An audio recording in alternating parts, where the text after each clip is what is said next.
Oxygen cylinder burst হয়ে রামপুরহাটে দুই ব্যক্তির উড়ল হাত পা। সাত সকালে বিস্ফোরণে ভয়াবহ কাণ্ড ঘটল রামপুরহাটে, আর সেই বিস্ফোরণে গুরুতরভাবে আহত হলেন দুই ব্যক্তি। বিকট শব্দে অক্সিজেন সিলিন্ডার বিস্ফোরণে উড়ে গেল একজনের হাত এবং অপরজনের পা। ভয়াবহ এই ঘটনা তীব্রতা এতই ছিল যে আশপাশের সমস্ত বাড়ির কাঁচের দরজা জানলা ভেঙে চুরমার কাণ্ড ঘটে। ঘটনাটি ঘটেছে জাতীয় সড়কের মারগ্রাম মোড় সংলগ্ন এলাকায়।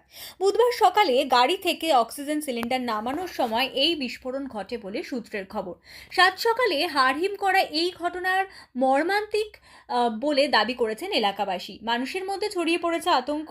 এই ঘটনায় অক্সিজেন সিলিন্ডার বিস্ফোরণের ঘটনার খবর রামপুরহাট থানায় পৌঁছলে ঘটনাস্থলে এসে পৌঁছয় রামপুরহাট থানার পুলিশ। ঘটনাস্থল থেকে পুলিশ আহত দুই ব্যক্তিকে উদ্ধার করে এবং রামপুরহাট মেডিকেল কলেজ ও হাসপাতালে নিয়ে যায় চিকিৎসার জন্য।